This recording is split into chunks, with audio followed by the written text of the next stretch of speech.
So then, here's the drama. My metaphysics, let me be perfectly frank with you, are that there is the central self. You can call it God, you can call it anything you like.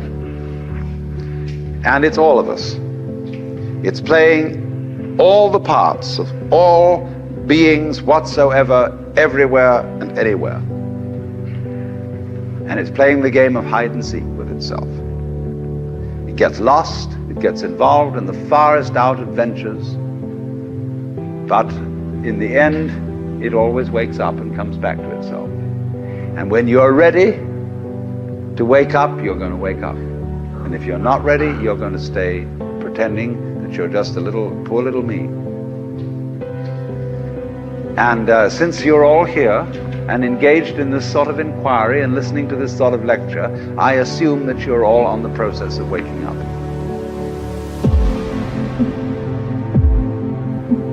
Or else you're teasing yourselves with some kind of flirtation with waking up, which you're not serious about. But I assume maybe you are, not serious but sincere, that you are ready to wake up. So then, when you're in the way of waking up and finding out who you really are, you meet a character called a guru.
The Hindus say this word, the teacher, the awakener.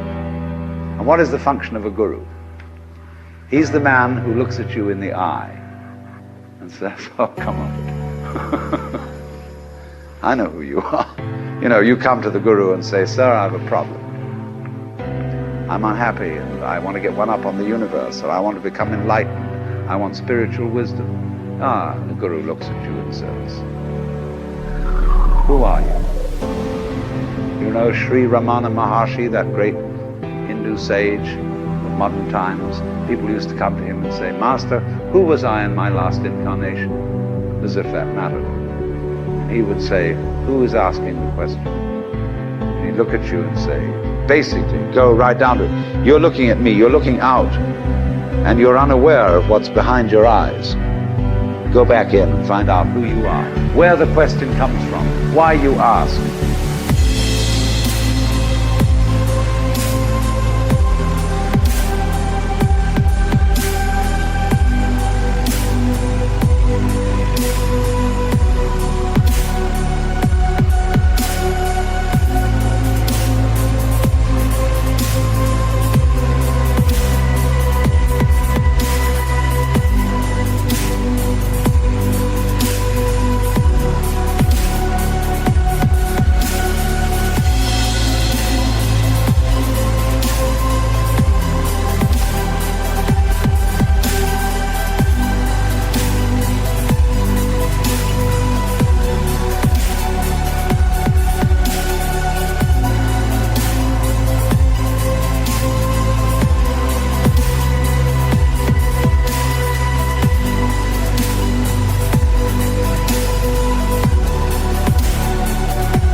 And if you've looked at a photograph of that man, I have a gorgeous photograph of him. And you look in those, I walk by it every time I go out of the front door. And I look at those eyes and the humor, lilting laugh that says, oh, come on. Shiva, I recognize you. When you come to my door and you say, I'm so-and-so, I say, ha ha, what a funny way God has come on today.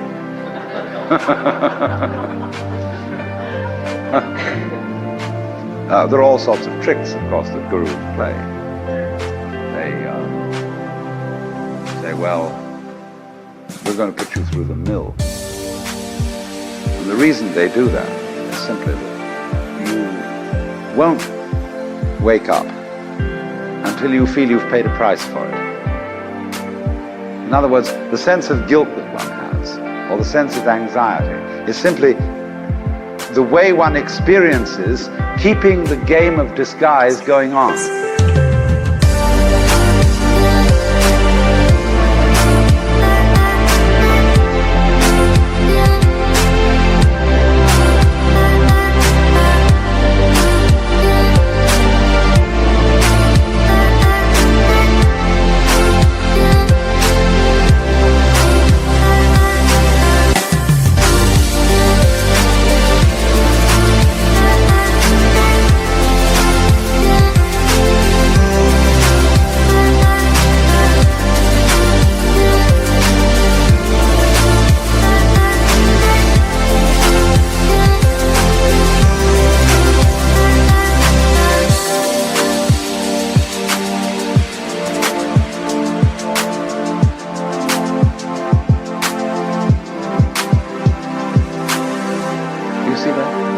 Supposing you say, I feel guilty.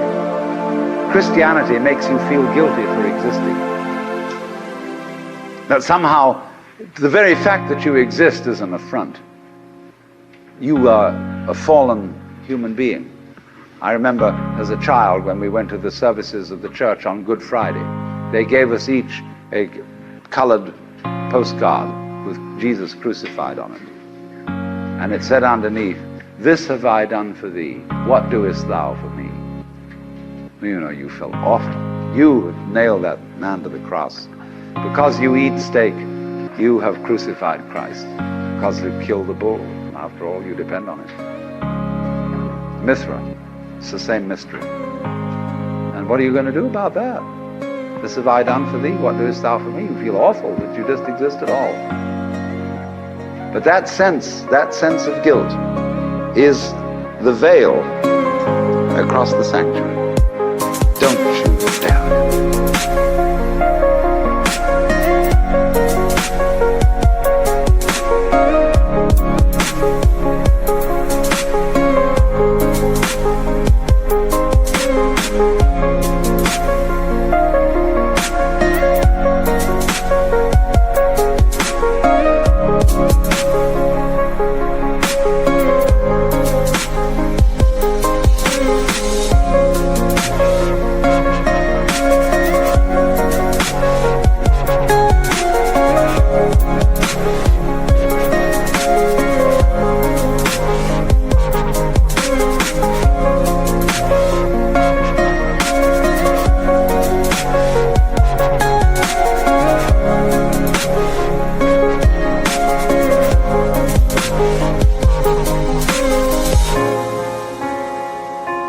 In order to, in all mysteries, when you're going to be initiated, there's somebody saying, don't you come in.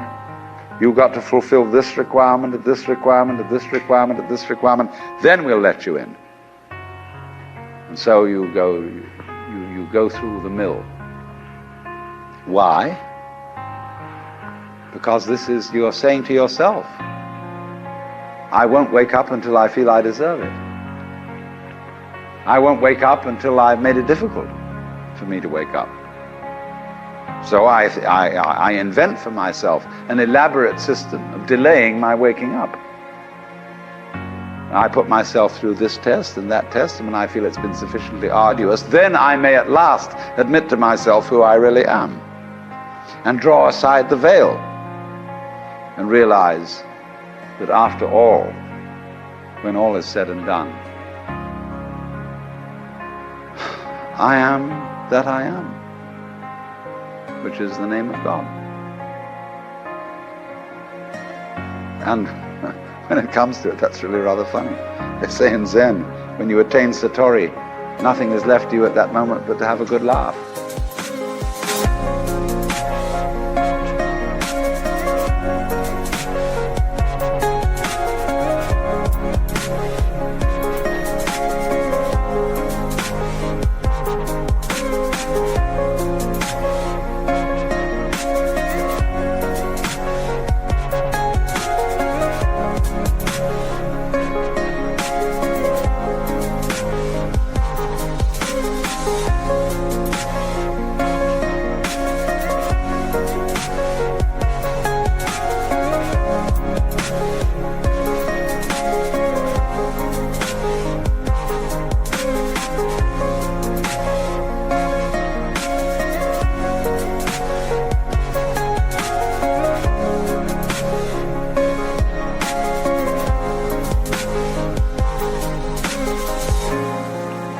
Naturally, all masters, Zen masters, yoga masters, every kind of master, puts up a barrier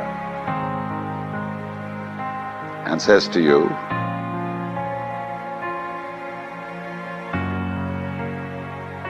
he simply plays your own game.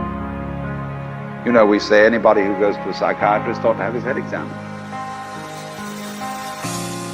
Because you, when you go to a psychiatrist, you define yourself as somebody who ought to have his head examined. Same way, the Zen masters say anybody who studies Zen or comes to a Zen master ought to be given 30 blows with a stick. Because he was stupid enough to pose the question that he had a problem. But you're the problem. You put yourself in this situation. So it's a question fundamentally, do you define yourself as a victim of the world or as the world? You can define yourself. You see, if you identify you with what you call the voluntary system of the nerves and say only that's me, and that's really a rather limited amount of my total performance, what I do voluntarily, then you've defined yourself as the victim in the game.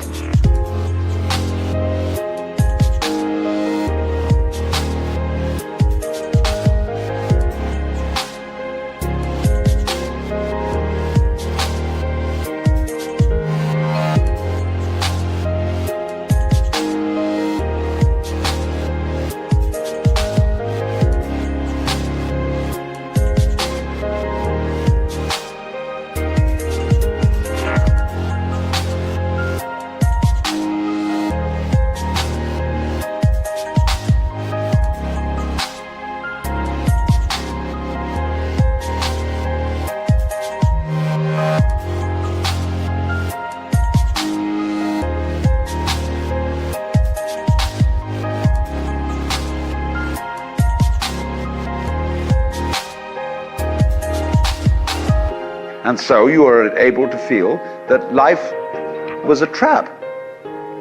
Something else, whether it was God or whether it was fate or whether it was the big mechanism, the system, imposed this on you. And you can say, poor little me, but you can equally well, and with just as much justification, define yourself not only as what you do voluntarily, but also what you do involuntarily. That's you do. Do you beat your heart or don't you? Or does it just happen to you?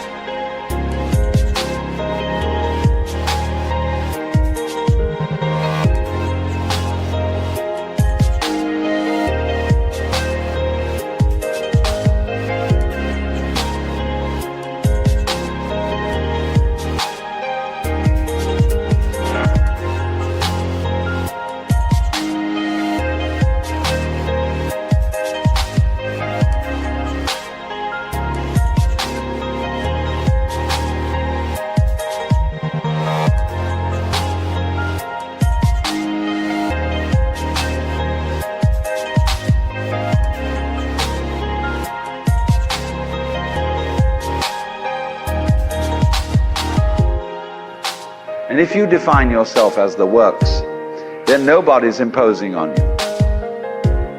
You're not a victim. You're doing it. Because you can't explain how you do it in words, because words are too clumsy. And it takes too long to say. You get bored with it. But actually, then you can say, with gusto, I am responsible